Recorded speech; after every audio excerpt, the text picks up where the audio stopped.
ګوره پیغمبر صلی الله علیه وسلم ټول هغه څه ذکر کړو هغه اسباب د دعا د قبلېدو چې په دې سړي کې شته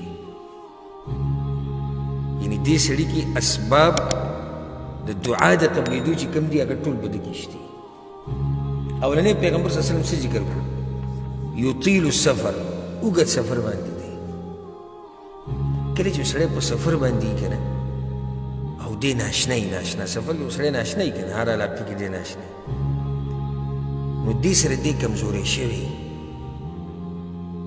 او انکساري پکې ډېر راغلي عاجزي پکې ډېر راغلي او انکساري او عاجزي د دعاګانو د قبلېدو یو سبب دی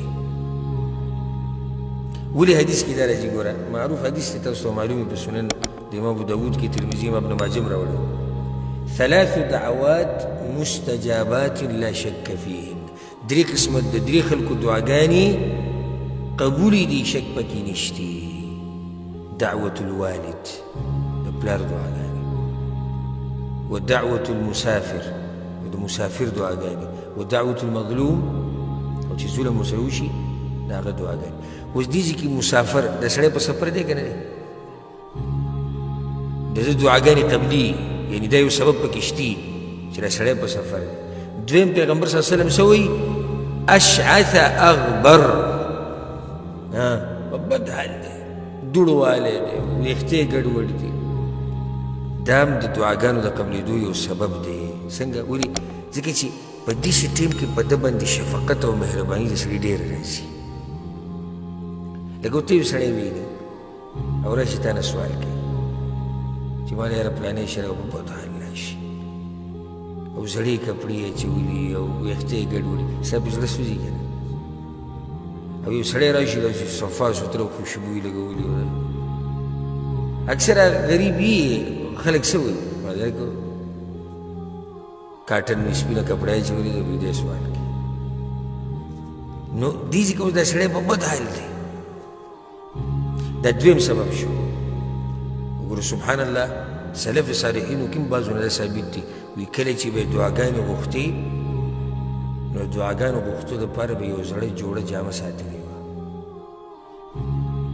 او په بابه کې زړه جامه وه زړه جوړه به هغه به یې راواغسته او په هغې کې به الله ته ژړاګانې کولې ولې وایي چې الله مې په دې حال ویني چې راباندې رحم او شفقت وکړي عمر بن خطاب رضی الله عنه کله چې ابولؤلؤه مجوسي خبیث په چړو باندې و سهار په لمانځه کې او بیا کور ته راوستی شو عبدالله بن عمر وایي ما د هغه هغه سر یې ښوده وایي په دې خپله غېږه کې او بېهوشه شوی و په هوش کې چې راغی یوه خبره یې دا وکړه عبدالله بن عمر ته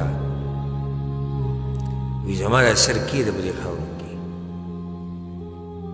کېده زما دا سر په خاورو کې غېږ کې یې مېږده هغه ورته یې ولي وی کېده که چېرته د عمر رب په عمر باندې رحم وکړي وی مینې په دې حال کې چې دا وینې رانه بهیږي او په خاورو کې پروت یم او په ږیره کې مې خاوره پرته ده او په سر کې مې خاوره پرته ده که الله راباندې رحم وکړي نو کله چې انسان په داسې حال کې د ده دعاګانې بیا قبلېږي حدیث کې راځي که نه موږ ذکر کړی د بعضو درسونو کې صحیح مسلم کې دی رب اشعث اغبر یا رب اشعث مدفوع بالابواب ولو اقسم على الله لابره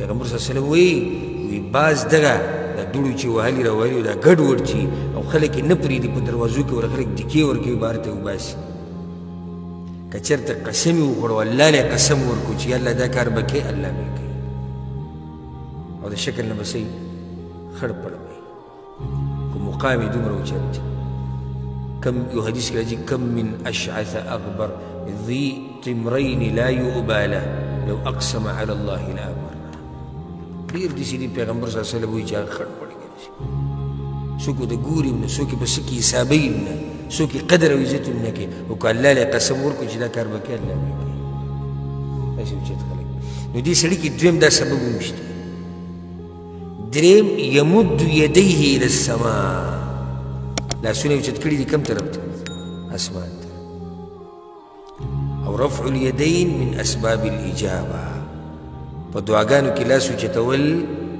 دا د دعا د قبلېدو یو سبب دی حدیث کې راځي که نه په سنن د امام ابو داود کې شته، امام ترمذي راوړی، امام ابن ماجه راوړی. ان ربکم حیی کریم، ستاسو رب حیاناک دی، کریم دی، عزتمند دی، غنی دی. یستحیی من عبده اذا رفع یدیه الیه ان یردهما صفرا.